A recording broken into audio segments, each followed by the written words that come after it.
Welcome back, ladies and gentlemen, to the Counselor's Office. I'm Mr. Gaming Counselor, and we are back with some First Descendant news and reactions. We got a interview a day ago, and I'm a little late to the train. Season 1 was released, and I will have a video out on that. I actually rage quit that. Unironically, that's the first time I've rage quit live before. I'm going to edit that and make fun of myself for it too. Here we are, full text of the developer interview with a better translation. This interview goes over on some key concerns, and overall, I want to say that Nexon, even though this is a 100% free to play game, you don't have to spend any money, has done more in transparency and acknowledging the player base than Bungie has in 10 years. I think the rate at which they are responding, the rate that they give transparency in their thought process, and like actual full developer thought process, like the only other company that I think is better than this, in my opinion, is Warframe. I think the Warframe devs are so integrated with the community, the cosplay, the playing the game, the interaction with the community.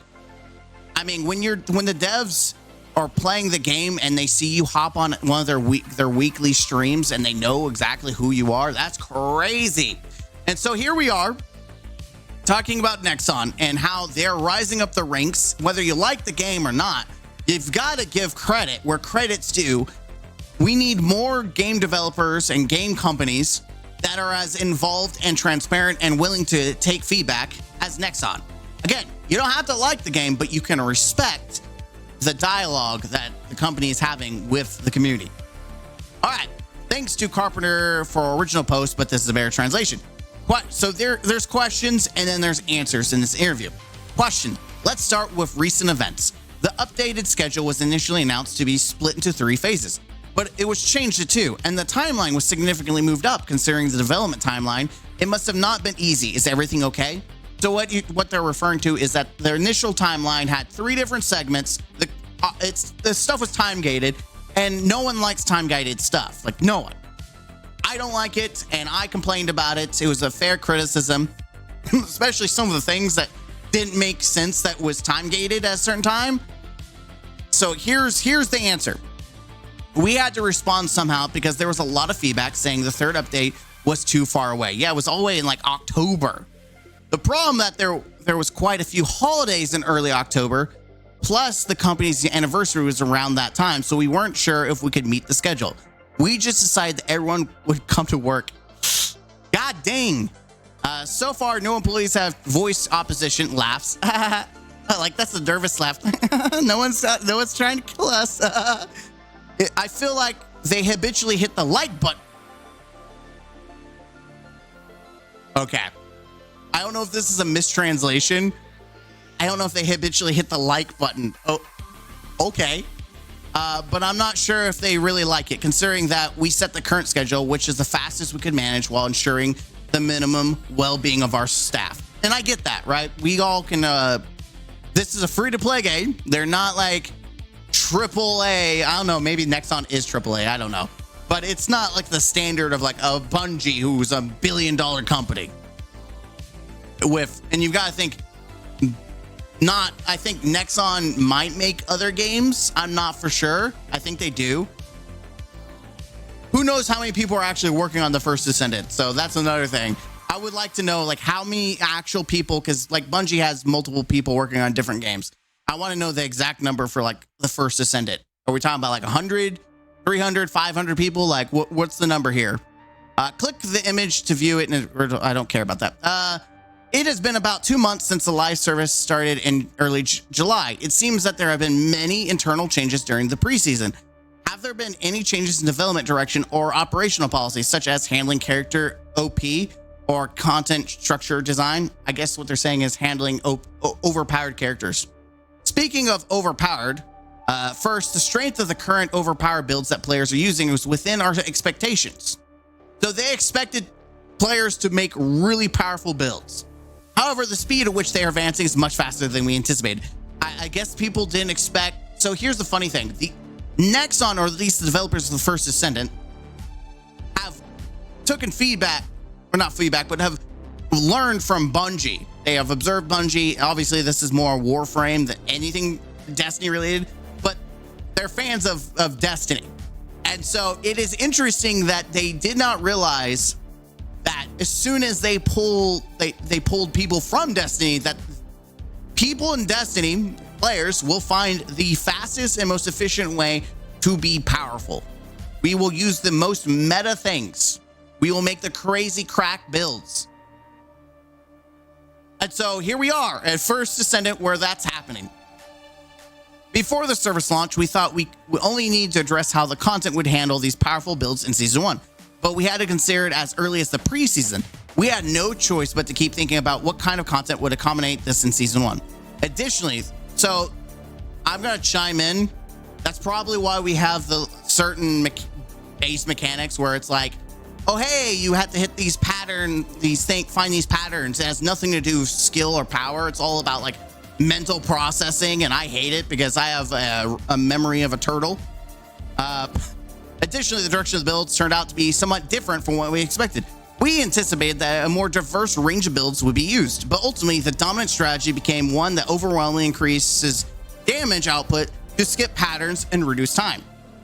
You could say that the average player spec has skyrocketed more towards offense than defense or utility. Yeah, I mean, honestly, utility and defense is just not necessary in this game. Just, it's not needed. The only utility I would say is Fusion and Gluttony, because healing is key. Although we didn't foresee it looking at the situation, it was inevitable. Players always tend to seek the most efficient methods, I said that, and builds that allow for rapid repetition naturally appear more efficient, which has resulted in extreme damage increasing builds becoming the norm. Therefore, we also shifted our direction from various gimmicks and diversity to quicker battles, more monsters, and more loot. Overall, we aim to eliminate gimmicks that forcefully consume time. For example, the gimmick of consuming shields while escorting has been completely removed from higher infiltration missions. Thank God. And the capture selection that required time have been changed to exterminations. In fact, at the beginning of development, there was only extermination, and during internal testing, the idea of adding more gimmicks was suggested for fun. It felt like we've come full circle. That's why you kind of listen to gamers, because who thought that was fun? Having to babysit a little drone and feed your shield, and if you run out of shield, you had to step out, wait, go back. That's so boring. By the way, this is already in effect as Season 1 is already rolled out, and it's phenomenal changes. You can see night and day how fast you can go through the stuff. Therefore, we also shifted our direction from various gimmicks and diversity to quicker battles. Wait, I already read that. The change in direction will apply to Invasion being introduced. Invasion will have puzzle gimmicks. Yeah, puzzle as in, can you memorize things? No? You're screwed. I'm not salty, you are. But if players can quickly figure them out, they can trigger an overload to proceed without warning. I guess, oh, wait, what? I guess I just haven't seen it yet? I don't know.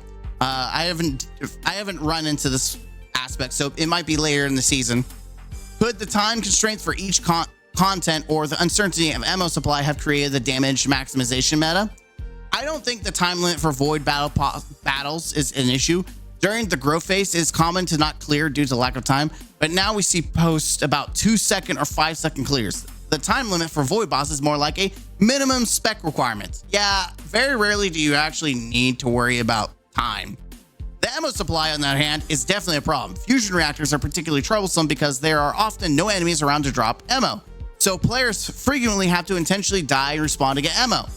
We continuously adjust ammo supply through data monitoring to prevent major issues. Yeah, I mean, one of my biggest complaints is you're using a gun, and now when you're doing a boss fight, you can't switch whatever you have equipped. That's it. And if you run out of all the ammo, you're screwed. And it feels really bad, especially if you have kitted guns. You're like, what? Oh, I cannot play with my gun. It's not like even Destiny got rid of that for like primary weapons.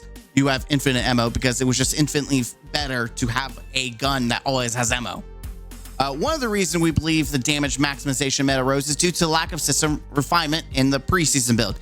Initially, the gameplay concept for the first Descendant was switched between different Descendants and builds based on the situation, which was the combat meta we envisioned. You can see traces of this in Void Interception. Yeah, you match the, and I got that, right? You match characters to the bosses, you do more damage to the bosses, They also can deal with certain bosses easier. Like Bunny does an amazing job of taking care of the objurgator, whatever his name is. So the balls, like Bunny makes a joke out of the boss. Like it's so Bunny friendly. So I actually get what the vision. I see it, and I think it would have worked. But the problem is you have to spend so much time and investment in one character that most people are going to have what I call a ride or die. Why you don't have time to invest in four different builds for different things. You're going to invest into one that can just do everything. And that's the ride or die kind of gameplay. For example, the Executioner boss gradually increases its armor over time. I actually didn't know it did. That's an interesting fact, but this effect can be nullified using Esmo's skill, unique weapons, or modules. I didn't know that either. This is something we were hoping for, but players end up also Esmo's a joke, but okay. But players ended up just overpowering it with raw damage. This has likely happened because upgrading modules, weapons, or creating Esmo just to counter the Executioner seemed too efficient, and even if they did, it wasn't easy to switch builds. You could also just nuke him with Lepic. When Gluttony first appeared, players found it difficult because Gluttony was a boss that was hard to handle with a damage maximization build. Simply overpowering of damage wasn't feasible, and changing builds wasn't either. Spiral Tide was also designed to encourage the combat meta, but since skipping patterns of raw damage became more mainstream than using the intended combat meta, it naturally felt more challenging.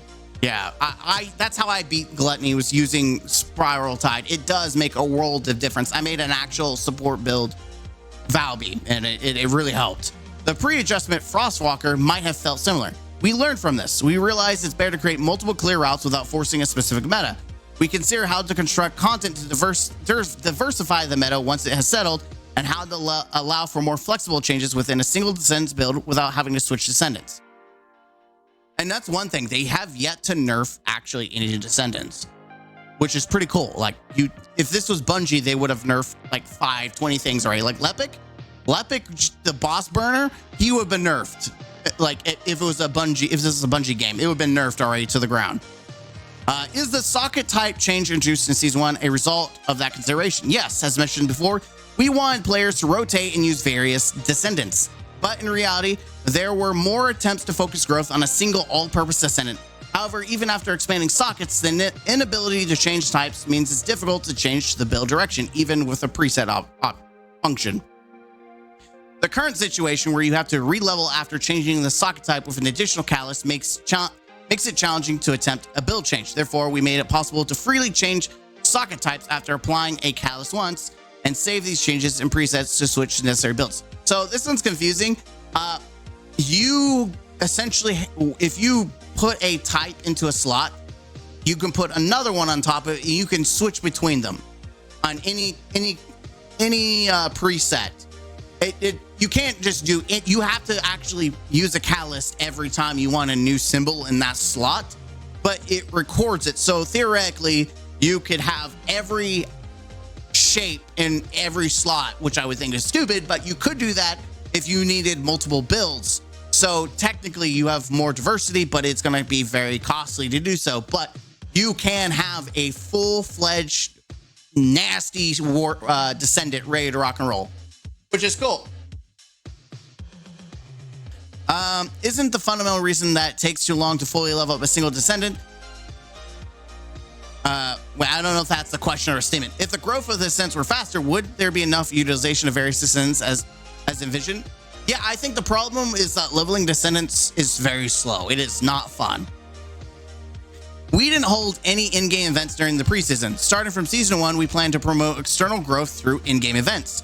And overall experience efficiency is scheduled for an update, which they're going to increase some leveling by 1.5, like 50%. So they're going to do increases to XP, especially for like special operations. I think might be getting a buff too. Growth speed should pick up more momentum compared to the preseason. So they're going to buff it, which is great.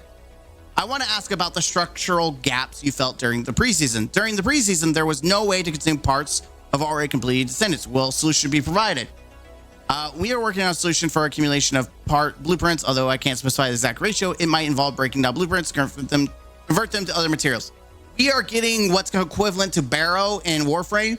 We're getting a vendor that you can trade stuff for a currency that you can then buy stuff with. It's just like Barrow from Warframe. Kind kind of like Xur, not necessarily. I think Barrow is a lot different than Xur, but they're along the same lines. It's just a bi-weekly vendor that rotates. I have another question. The motivation to play as a regular Descendant was very weak compared to Ultimate Descendant, which was a perfect upgrade. How do you plan to provide motivation to play as regular Descendants?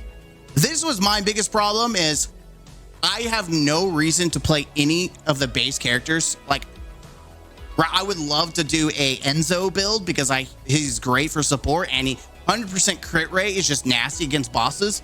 But why, when I can do a ultimate Glay, right? Why waste time, especially if they have ultimate mods?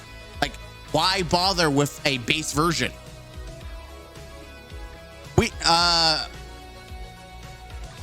There it is. This is an important issue that needs an update. The intention was for players to experience and use regular Descendants first and then move to ultimate ones. But since they pale in comparison to ultimate Descendants, most players tend to wait for the ultimate versions. Although a concrete solution has been decided, it might involve applying the growth of regular Descendants retroactively when upgrading to Ultimate Descendants. I think that would be huge. Now, when they say growth, I'm wondering if that implies just reaching to level 40, or if it implies if you put like actual catalyst into it, energy activators, stuff like that. If that crosses over, like if I have a pre-build and it can transfer over to the ultimate build, that's great, because that means you can play. Like if I wanted to play a new character like Haley is the newest Descendant for season 1, I just wanted to play with Haley, I can invest in her and it will transfer over. Dope. There must have been a lot of feedback regarding reactor management. Was it also difficult to switch between Descendants due to the challenge of managing reactors? Are they any planned improvements? There are no changes to reactors in this update. Not true. I think cosmetically they look different now. But the reactor system is a topic of deep discussion. I also feel this issue when playing. Finding the reactors you use every time you switch to Descendant is a problem. So they're actually playing the game and they're like, yeah, this kind of sucks. We plan to enhance the system so you can categorize and designate up to 8 favorite items, making it easier to find the necessary reactors. In the future, we plan to allow expanding weapon categories through reactor enhancement. So there won't be a need to continuously farm reactors based on weapon use, just to match the conditions through enhancement if the sub options are correct. We are aware that reactor farming is a very grueling process. The repetitive content is one thing, but perhaps the most tedious part is sorting through the options on the farm reactors one by one. Therefore, we plan to introduce additional random option filter to the junk filter. If an item doesn't have the pre-designated option, it automatically gets categorized as junk with the press of a button. That sounds dope. Like being able to quickly just delete. Huge. I want to ask about the ultimate unique weapons. Except for a few weapons, their usability is quite low. Are there any plans to improve the existing low utility weapons in addition to adding new ones? Yeah, right now the best ones are Enduring Legacy, Raise Reversed after it got buffed. Some people are kind of using Nastra's, the hand cannon, Piercing Light for Glay, I think, Python for Glay. Afterglow is the best sniper, and some people are using Secret Garden, like it's slightly gaining some popularity. But overall, most of even the ultimates are kind of tame that are popular. They're like not like over. Oh, and Thundercage. Sorry, Thundercage mains out there. But even then, they're still kind of like mid. Like in like ability wise, when you think of ultimate, I think like Destiny Exotics. But yeah, I mean, most of the rest of them are just garbage. To be honest, I was going to show the results rather than later, just talk about it because I thought you wouldn't believe it. But I'll tell you in advance, we're preparing a rework and balancing update for all of them. All weapons and Descendants are currently deemed useless have their time to shine in season 1. Major changes are planned for Ajax, Blair, and Jaber. So I know Ajax is looking good. I don't know about Jaber and Blair. We'll have to wait for the science nerds to do the Lord's work to see if it's worth using them. I am very excited to build an ultimate Ajax. I mean, I haven't built, but I don't have him like actual kitted. And so I'm very interested in that. It's between that and Glay. We'll have to see how that goes. There are also many criticisms about the UI UX. The menu is divided in two parts. There are too many operational demands, and the lack of ping system was an issue. Are there also plans to be changed? We have been steadily changing the UI UX issues through hotfixes. The reason the menu is split is that it was designed with controller operation in mind. Since more than half of the first Ascendant user are consoles, I'm actually shocked about this. Like, if we go to like the first Descendant, it's like 12, like almost midnight. So I expect it to be low Steam charts, but we could look in the 24-hour section. In 24 hours, woo! Look at that, 56. I mean, you gotta think though. This is preseason, so that's not looking good. But more than Destiny, 50%, but still higher than Destiny. But yeah, I mean, look at that. New season, 60. That's not bad. That's not bad. Again, more than Destiny. But overall, yeah, I would say, yeah, I lost track. But the fact that that's PC and console has more than that, that's crazy. I would like to see the numbers on that. We have been steadily changing. We already did that one.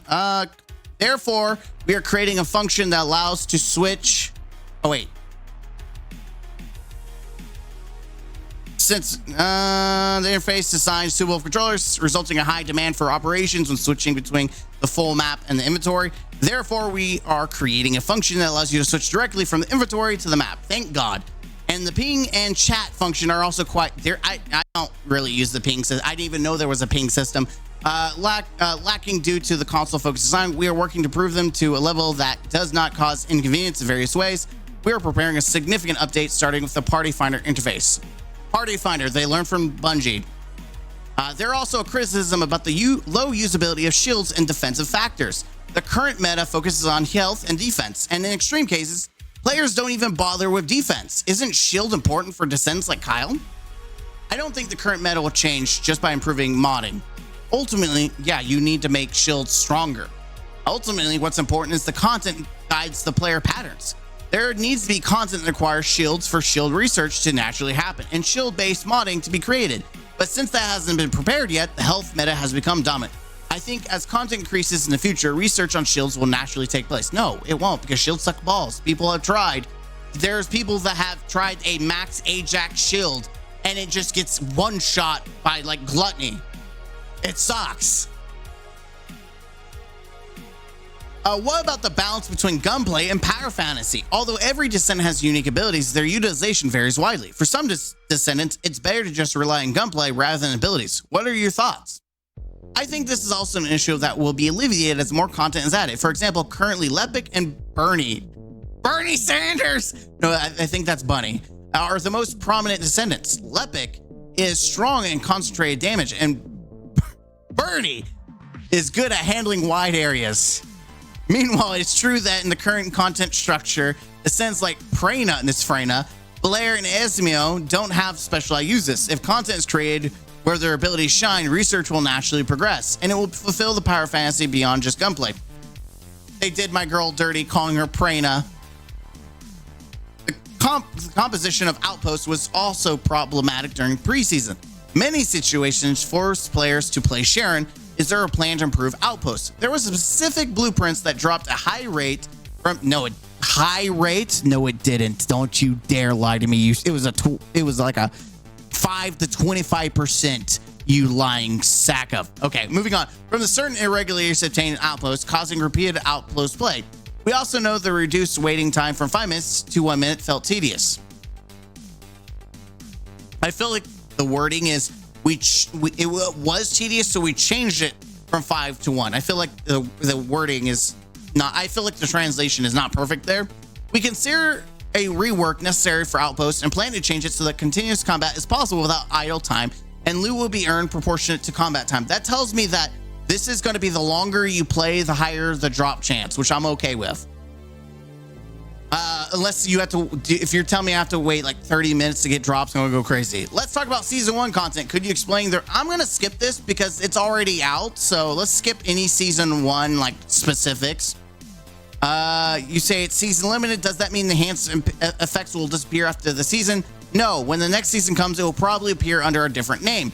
The season limited buff system is designed to enhance the convenience of the content for that season. Since season 1 focuses on invasions, it was designed to match invasion operations. So far, I'm going to tell you right now, so far, it sucks.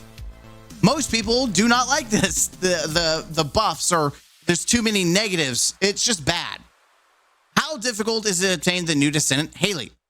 The way to obtain Haley is a bit different than before. We tried to reduce randomness as much as possible. Upon clearing an invasion operation, trophies are awarded based on results. Clear time score, you earn a set of amount of blueprint fragments corresponding to the trophies. For example, earning a gold trophy would give 3 blueprint fragments, which are then collected to craft Haley. However, invasion operations are limited to 2 times a day, so you can also farm fragments for other infiltration operations, but unlike the guaranteed drop, it's worse. It's worse.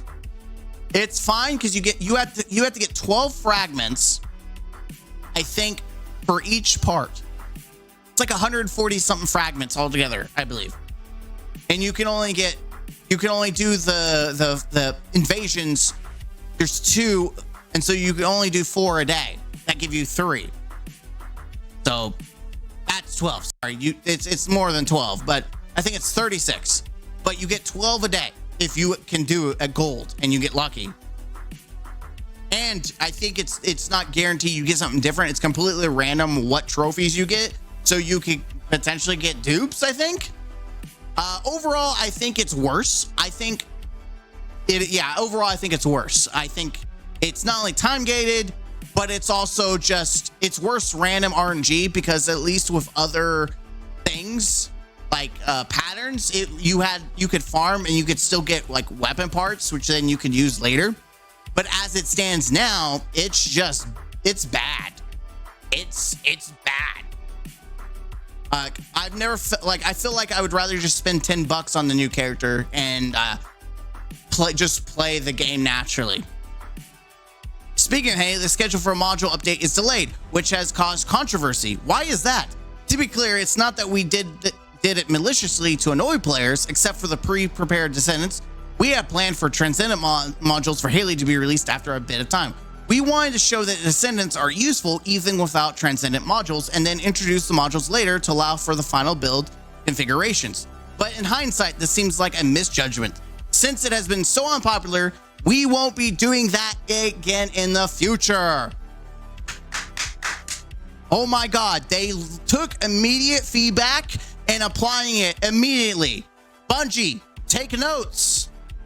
Tell us about the invasion operation. What is the dungeon structure like? You mentioned puzzle mechanics too. It utilizes existing 16 dungeons. 2 dungeons will have invasions daily. I'm skipping this. Clearly it's the season 1 stuff. The old update for Ultimate Freyna was quite unexpected. The Ultimate Valby was relatively easy to create. How difficult will it be to craft Ultimate Freyna?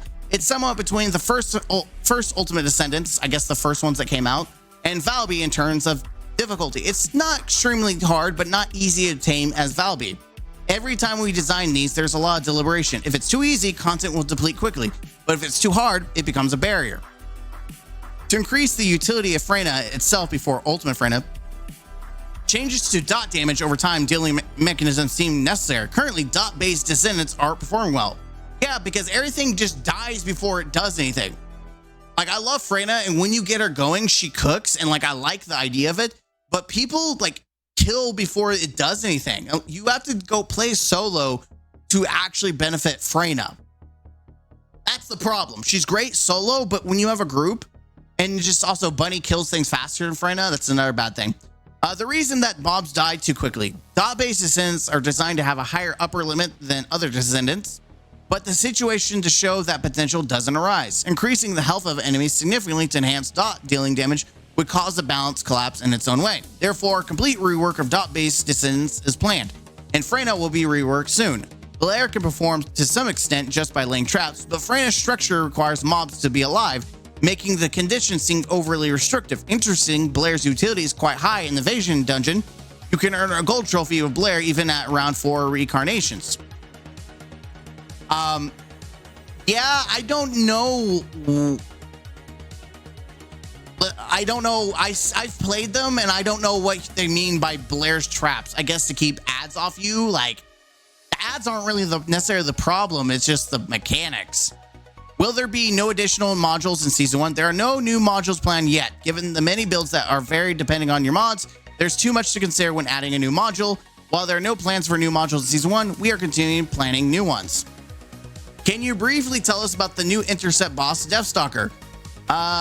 I can't tell you all the patterns, but it's considered to be on par with the difficulty of Gluttony. Currently, the hardest boss is Gluttony, and before that, Frostwalker was the most challenging. With Gluttony's introduction, Frostwalker's difficulty was adjusted, and the Deathstalker's introduction, Gluttony will similarly be adjusted. Okay, they're nerfing it. I'm okay with that, but I'm not okay with that because I like the challenge, but I do think it does need to be tuned just slightly.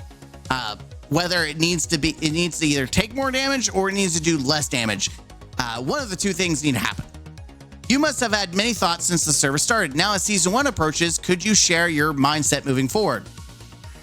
At first, I fell into contemplation when I saw the Metacritic score. I didn't expect a high score, but I certainly didn't expect a 56 or even a 57. Initially, I hoped for better reviews when the indicator were a little lacking, but the result was the complete opposite. The reviews were much lower than expected, while the indicators were better than anticipated, meaning more people were playing than what the scores show. Like right now, like the Final Shape of Destiny probably has high scores, but low player base. Whereas the First Ascendant has higher player base than Destiny does and has lower scores than Destiny. So scores don't always matter. Data matters more than just like a score that people put out there. Data matters when you have more of a player base and it's actually going on pretty strong. It does better. I think First Ascendant has more players than Warframe does, and Warframe hasn't even lost players very often. This caused all our plans to go awry, and we had no choice but to change our mindsets. We abandoned our pride and tried to grasp the current trends. The problem was that players were moving much faster than we anticipated. Therefore, our focus is now increasing basic stamina. Until now, we've been trying to pull future resources forward to fill in, but there's no time to build up reserves. That's why we recently conveyed to the development team that the most important thing is to maintain an update speed that meets players' needs while building up basic stamina. 2 years ago at IGC, I listened to a lecture by Bungie. Please, Nexon, learn from Bungie's failures. They're the perfect people to look at a microscope and how to ruin a company, how to destroy an IP. Learn from their mistakes. It turns out they were facing the same concerns we have. I think the key is speed. Rapid changes, responsive feedback, and quick. They learned from Bungie's failures. The fact that they're actually being more responsive than Bungie means they are watching Bungie and they're doing better. And quick decision making are we're currently focused on from this perspective. Imagine if Bungie actually did this.